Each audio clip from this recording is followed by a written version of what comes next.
Be sure to look for the answers to the following questions. In which layer of the atmosphere is the ionosphere? What is a coronal mass ejection? What is space weather? Explain a solar cycle. When you see this icon, the answer is near. But, it's, I think it's...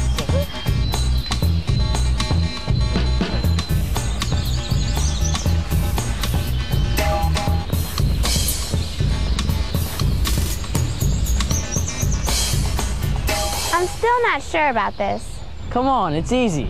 We find a good hiding spot, note the location using our GPS, put the location on the internet, and our assignment is complete. I already anticipate a good grade. I'm not talking about the assignment. I'm talking about our problem.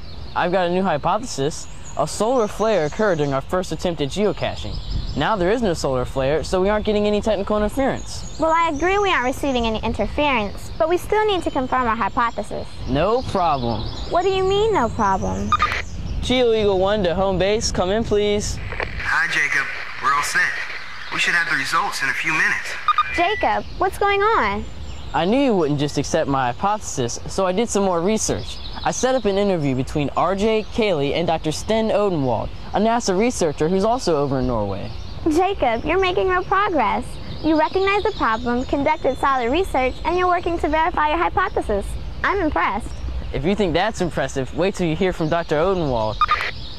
Home base, let me know the minute you finish talking to Dr. Odenwald. Home base? Home base. Jacob, come in. We're getting ready to talk to Dr. Odenwald. Do you have any additional questions? Over. Over. Well, that's funny. It was working just fine a second ago. Yeah, it's really strange. Maybe there's been another solar flare that's affected the radio and the GPS. Poor Jacob and Bianca. Oh, look, here he is now. Hi, Dr. Odenwald. Hi, kids. Jacob's been telling me about his hypothesis and the research you've been doing. Sounds very interesting. Yes, it is. Of course, it'll be even more exciting if the hypothesis is correct. Right. We were hoping you could help us. Jacob believes that a solar flare is responsible for the technical glitch with our GPS, but we're not sure how. Well, solar flares are one possibility, of course. When we're talking about the sun and solar flares, we're talking about a huge amount of energy. And that energy caused our GPS to malfunction? It could have. Let's start at the beginning.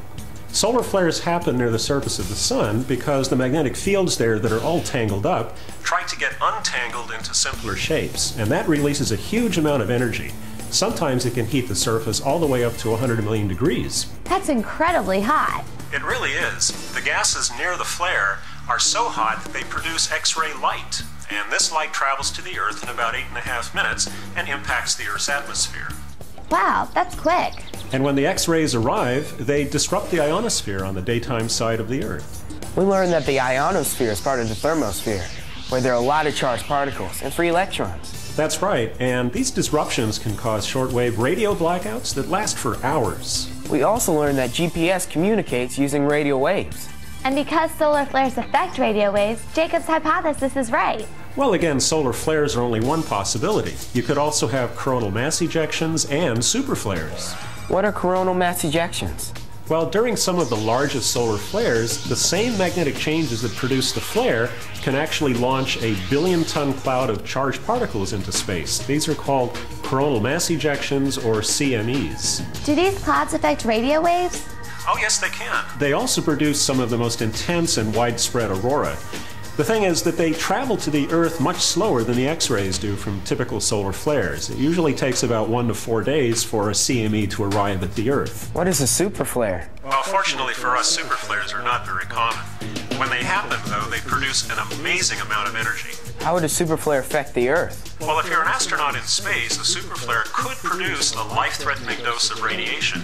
Historical record also shows that some of the most powerful flares we've seen so far can produce satellite damage or loss of function. Then our GPS really wouldn't work. Well, that's right. Even the CME from a modest superflare like the one in 1989 caused a blackout in Quebec. Wow, radiation, power shortages, these superflares sound extreme. It's easy to see how something as strong as a superflare would have an effect on our GPS. But what effect would an average solar flare have? Well, space weather includes all solar flares, CMEs, and superflares can disturb the ionosphere.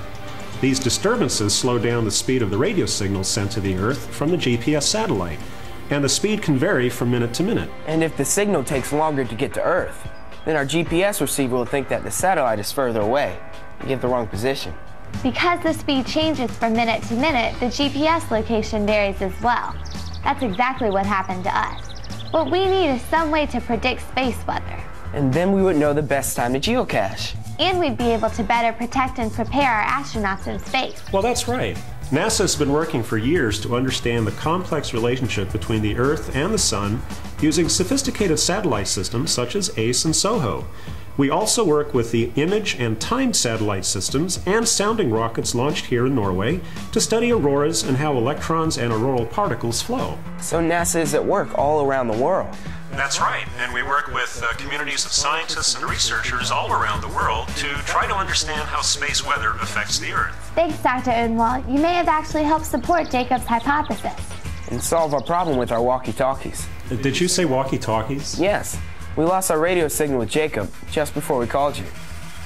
There must have been another solar flare that affected both the walkie-talkies and the GPS, because they both use radio waves. Yeah, but walkie-talkies don't usually use radio waves to travel up to the ionosphere and then back down. They usually use what's called a ground wave, which is basically line of sight between the receiver and the transmitter. Oh no! Our hypothesis is incorrect. What do we do now? Well, don't panic. You did use careful reasoning after all, and your basic hypothesis about the GPS problem could still be correct. You just have to do more research. Perhaps there's a way for us to find out if we had any solar activity on the first day of our problem and today. Ah, I think you're onto something. I've got a friend at NOAA who might be able to help.